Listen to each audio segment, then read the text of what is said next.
Now, I know what you're thinking. That's not music. That wasn't composed. Those aren't pitches. It certainly isn't a melody. I don't hear harmony. How did this person even come up with this stuff? Well, that's sort of the gist of what I'm going to talk about and explain sort of about the pieces we're going to perform for you today. That composition was written or created on a computer. The composer manipulated sound, either pre-recorded or synthesized on the computer itself, constructed the form of the piece, and then, believe it or not, it's performed by the computer. A human never actually takes part in the performance of the composition itself. So that probably makes you wonder, well, then is that music? It doesn't have pitch or harmony. He didn't sit at a table with a quill in his hand and next to a candle and start to write out the notes. Well, that leads to the question, what is music? Few people think that organized sound is music. I'm not so much interested in what music is.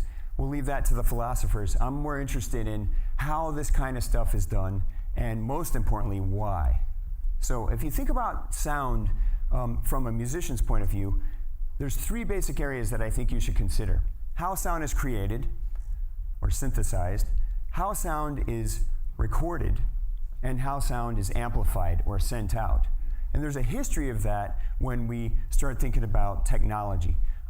It's so great that you were explaining all of these electromagnetic things, because our history of learning how to convey those principles in music has really come a long way with the incorporation of electricity into what we do. But it hasn't all been about electricity. Before we get into that, let me dip a little bit into the why. You may think, oh, that may be interesting music, or not even music, but like a soundtrack to a horror movie or something. Well, the idea of the composer when they create this type of listening experience is to essentially transport you. They may have various reasons for why they do that, or they may have different types of approaches as to how they create the music itself.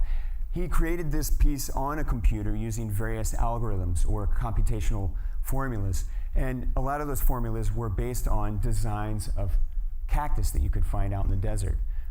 It may not seem like it when you hear it, but if you were to actually study the way that he manipulates the sound, a lot of it has to do with the design of the cactus.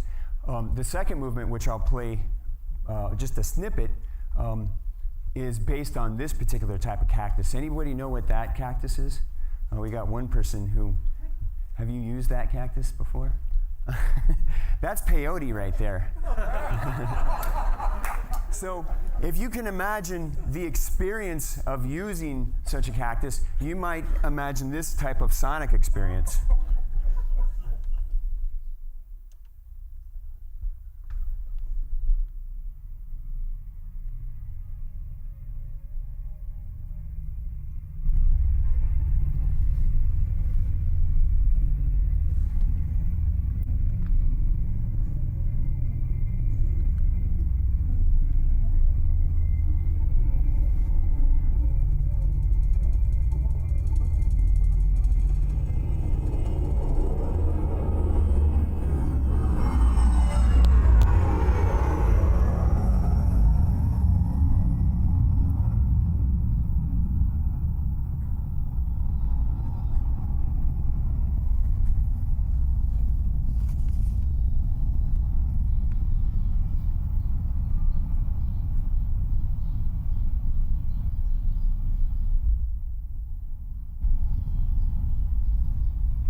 So as a composer, you've got all kinds of things at your fingertips to manipulate the experience of the listener. You can make planes fly overhead, you can create all kinds of colors and energies, you can do all sorts of things.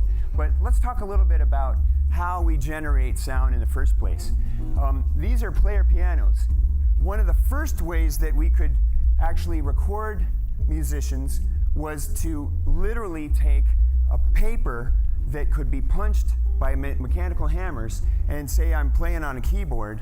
When I play a note, it punches a hole in the paper, which are called piano rolls. All of these over here are piano rolls. So if I were to record, let's say, Sergei Rachmaninoff, Years later, after he has passed away, I can listen to a piano like this one, put the roll into the piano, and play it back, and it literally plays just as he played it the day he played it. You can hear Stravinsky this way. These things actually exist. Now, that's more of a modern one, and here's a much more modern one. Like Dan was talking about, things like dynamics and subtle nuance, you couldn't really capture on these old ones, but you could certainly get it on the newer ones. Eventually, they decided that mechanical instruments could be for all kinds of instruments, not just pianos. And this dates way back, actually, if you think about mechanical bells in a church or a music box where you turn the crank and you get a musical sound. Well, this guy right here created the first ever what we call an orchestrion, or what he calls a panharmonicon. Johann Malzel. And if you've ever been to House on the Rock, you've seen these things in person. They're monstrosities, actually. They're enormous orchestras of non-populated instruments that are manipulated by either pneumatics or solenoids. And what you're listening to right now is actually a guitarist, a jazz guitarist, who's playing literally every instrument you hear by himself. That's him in the middle. You see the drums. Here you see various types of percussion instruments. And the bass, the drums, the keyboard, everything is being created by him. Talk about a control freak. Well, let's go back in time and I'll give you a brief history of sound and music. So this guy here, Edward Leon Scott, created the very first ever device that could record sound. It recorded it visually, like that, little lines on the paper. It could not actually play the sound back. This is way back in 1857. He could capture that. Now, this is what it looks like today. A device I over here on the computer, or an application called Pro Tools, can listen to sound and record it, and that's the kind of visual that we get. A loud noise here, softer sounds are here. What a difference, right? Now, this person here created the very first synthesizer, not by intention. This is actually a musical telegraph. We were talking about electromagnetic circuits. He created these single note oscillators that when this energy went across the telegraph line, you could get a pitch. And he found that he could actually control that pitch with this device. Now, he was beat out by Alexander Graham Bell. He actually created a prototype of the telephone, and unfortunately for him, he was beat out in the patent office, so we don't really know his name as well, at least some of us don't. He used these oscillators in a more informed way by creating the phonograph, and he had sort of these rolls that were very similar to what this guy used. And then eventually the microphone came along in 1876. It was actually originally just to be used as a voice transmitter in a telephone. So you see this importance of sound in inventors' approach. Things like a phonograph, a telephone. He actually also invented the disc phonograph, sort of stepping it up a notch for medicine. We move on to probably the most important person, Lee DeForest. He created the vacuum tube. Okay, and this allowed us to control sound in an incredible vast array of ways. He essentially allowed us to use or to formulate the radio and do all kinds of things with sound that we could not do before. While the inventors were working on things, the musical inventors were also working on things, and this guy here created a crazy device. It was called the telharmonium. This predated Muzak by decades. As you can see, there's a keyboard that would have been in a fancy lobby area, and then down below in the basement, there was the actual musical instrument itself. That device would have filled this room. Now, a funny thing about this guy, this music was basically if you could subscribe to it, like if you were a hotel lobby or a hotel and you wanted to put music in your lobby, or if you were a bank, if you were a wealthy individual, you could actually have this music piped into your home, and there's a live person playing this music. Unfortunately for Cahill, this music was sent over telephone lines in New York City, and often it bled through into telephone conversations. So that technology never actually worked out for him. But he was a very important person. People like Leon Theremin eventually, later down the line, created this instrument. That's the one that he made. That's the one that exists today, a much smaller device. And here's actually a trio of people playing, sort of a theremin cello, the original theremin, and then sort of a keyboard theremin. This was actually a performing group in Germany way back in the 1920s. Theremin, you may think you know it from like the Beach Boys or Star Trek. That's not a theremin. It's modeled after a theremin, but it was an instrument that was created in the 1960s. This is literally the very first synthesizer. Hugh LeCain was a physicist from Canada. He was a composer and an instrument builder, and this very instrument, I love it because of the name. A sackbut is the early first word for trombone. Of course, it looks nothing like a trombone. This is the trombone I play, which you'll be hearing soon. He actually synthesized sound with this device. And then here comes my favorite oddball of them all. This is a guy named Raymond Scott. The tune that we just heard, let's play a snippet of it for you.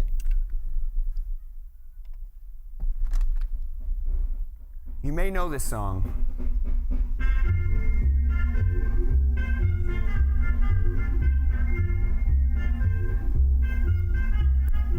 That's called the toy trumpet. His group, which was 6 musicians, he called themselves the Raymond Scott Quintet. I know, there were 6 players. As he put it, he wanted to keep the audience's mind on the music, is what he always said about that. He had 6 players in his band, and he was an absolute control freak. This music was hugely popular back in the 30s. It was used in movies, in cartoons. He wrote all kinds of crazy tunes with crazy titles, and he actually made a lot of money doing it. He was also into engineering. Right here you can see he was in the recording studio with the band. He used all that money to put it into his basement.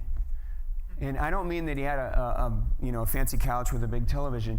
That's his basement right there. He lived out on Long Island, and he had an enormous amount of equipment. And the crazy thing is, he built all of that equipment. Okay, here he is also in his basement with an instrument, which I'll talk about there again. And here he is back in the basement, but recording some sound effects. So as he got further and further into this, by the way, the Columbia studio that Dan was talking about paled in comparison to this. This was a huge, huge place. He got really into the technology of building instruments, but also figuring out ways that he could incorporate these crazy instruments into our everyday lives. And that's when he came up with this concept. It's called the electronium. Electronium, I guess I said it right. He built every part of this. Actually, in his studio, he had lathes and saws and all kinds of things. He was a carpenter and a craftsman.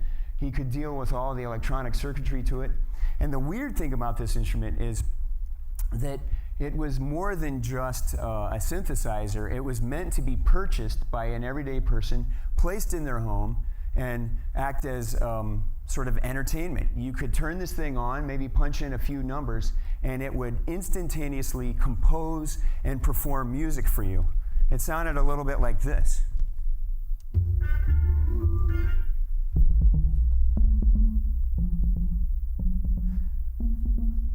This is actually a bass line, and this machine literally created bass lines or rhythms or melodies, or you could get it to do all those things at once. And his idea was he could market these things. And remember, this is like 1950s, way before like all the hi-fi stuff that we have now. People could put this into their house and listen to music that they actually watched created all in front of their very eyes. He also used the machine to create music for advertisement. So if you lived at that time in the late 50s or 60s, you would have heard his music on the television. Nescafe, Bufferin, Hostess Twinkies, all different kinds of crazy products that he actually created the music for. He actually set the music to a Jim Henson movie as well.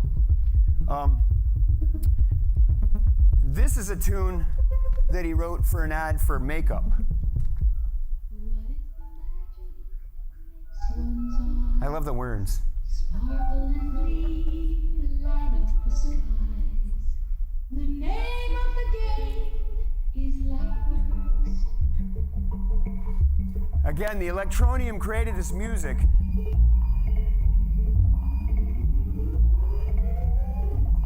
What do you call a pair of eyes that sparkle and gleam, light up the skies? The name of the game is Lightworks. How do you show those teasing lips so they dazzle and shine as hard as lips? The name of the game is Lightworks. So this is about 1960, and what he found is that if he slowed it down, it could be really cool dance music.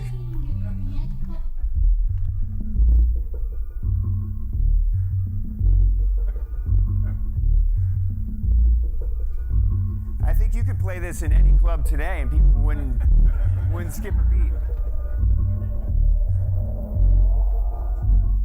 So that's Raymond Scott, very important person. Unfortunately, he was kind of, he hid his technology, he guarded it, and because he didn't want his ideas getting out, and unfortunately for him, not a whole lot of people caught on to his ideas, so he sort of did his own thing in his own space. This guy, on the other hand, had a huge impact on the music industry, Robert Moog. He actually would go to Raymond Scott's Long Island house and inquire about various parts and whatnot, and Raymond Scott actually hired Moog to build certain components that he would use in his pieces. Now, Moog created the modular synthesizer, these contraptions, in the year 1967, but he got started on this in the 1950s.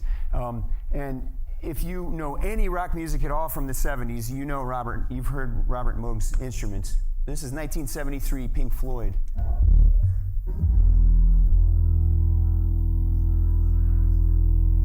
So you hear the drums and the organ, but here's the Moog coming in.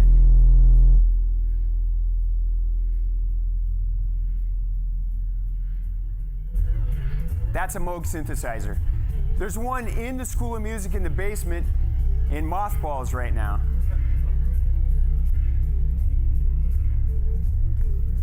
You're probably thinking, well, why is it in mothballs? Well, the fact is nowadays we don't need all that hardware. I mean, that's a lot of, all kinds of stuff. Of course, I got a lot of hardware over here right now, so what am I talking about? In 1985, it all went digital, and this is Miller Puckett.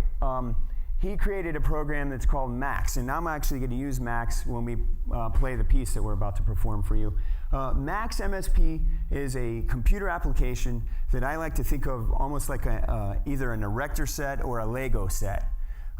If you've ever seen a giant, massive Lego set with all kinds of parts that do all kinds of things, it's got wheels and bendy things and angles, and you can either build a race car or a castle, you can build something that flies. Well, that's what he's doing with sound, okay? These are just, cover shots of the computer screen, screenshots. You take all these little bits and tiddlywinks and all kinds of stuff, and you can connect things, and we can either record music, or we can synthesize music, or we can play music back, and then you can do everything in between. So we're gonna play a piece that uses that software technology. A little brief thing about this piece before we play it. It was composed by Mark Engebretson. Mark is a composer and a professor of music at UNC Greensboro in Greensboro, North Carolina.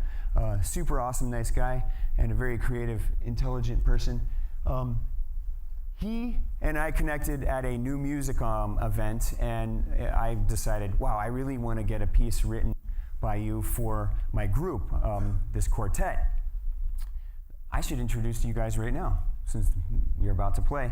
The piece is inspired by a variety of things. Well, first of all, we have this guy right here, Henry Cowell, futurist experimental American composer who was alive in the early part of the 20th century. And he wrote in 1930 a piece titled Sinister Resonance, in which he experimentally pulls different types of sounds out of the piano. So before we get too far going down the line, let me introduce my group, or our group, sorry. This is Todd Hammis on drums and percussion. Nick Moran on bass. And Vincent Fu on piano. So right off the bat, Vince is going to give you a little demonstration of Sinister Resonance. That was a piece composed in 1930. Some people ask, where'd you come up with a name like Sinister Resonance for your band? It sounds like such a high school wannabe like rock band, you know? Well, Sinister Resonance is the title of this piece, and we play this piece a lot, and I thought, that's kind of a cool name because it sort of synthesizes what we do as a group. We alter our sound, we experiment with different styles, and we sort of commingle a lot of different influences together. So this is what Sinister Resonance, the piece, sounds like as composed by Cowell.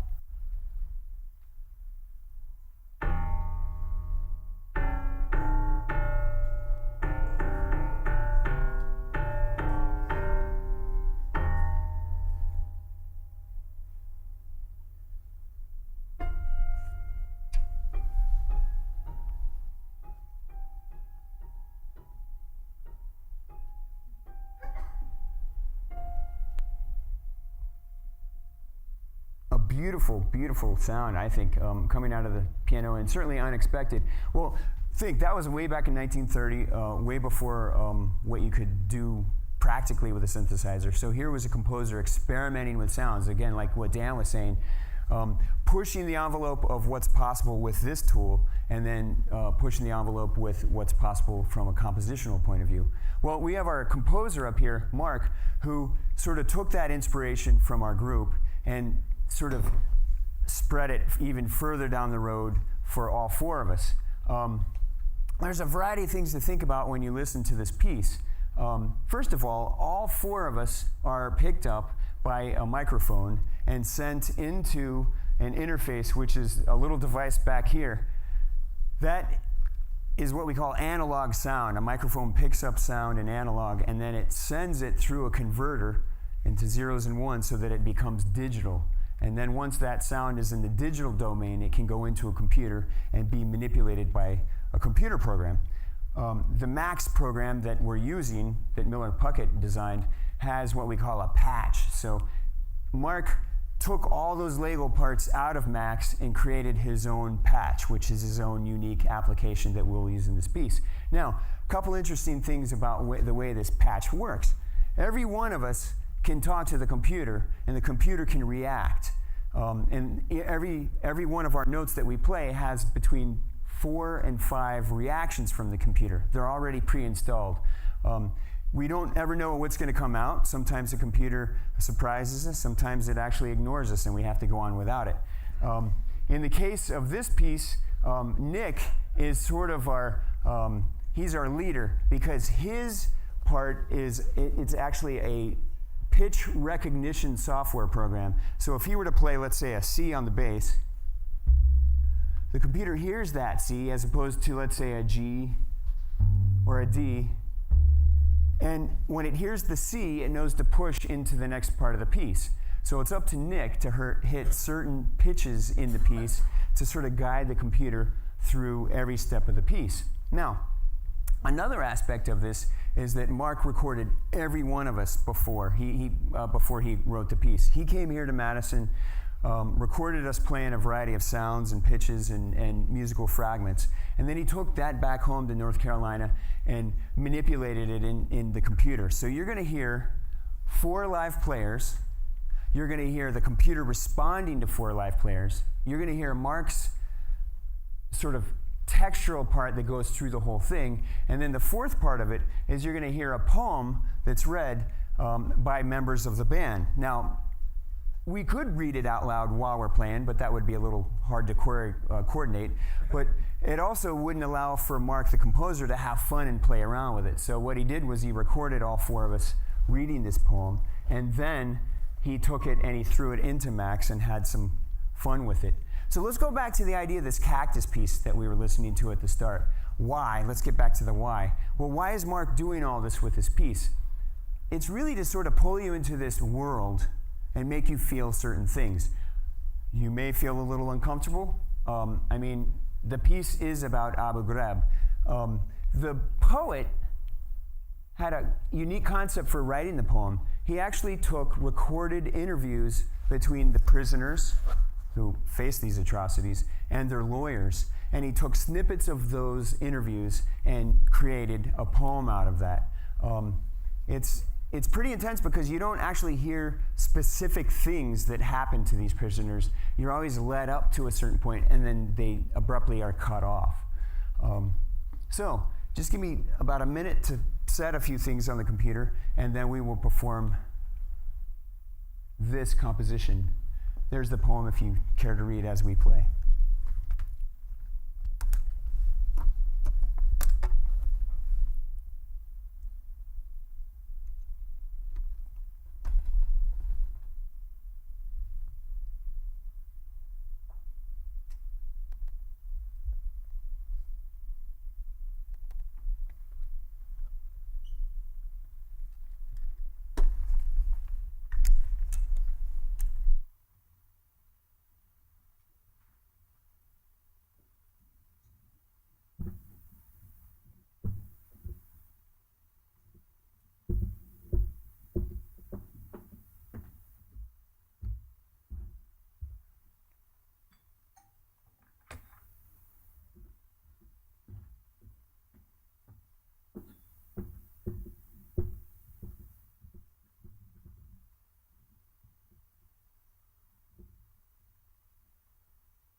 I woke.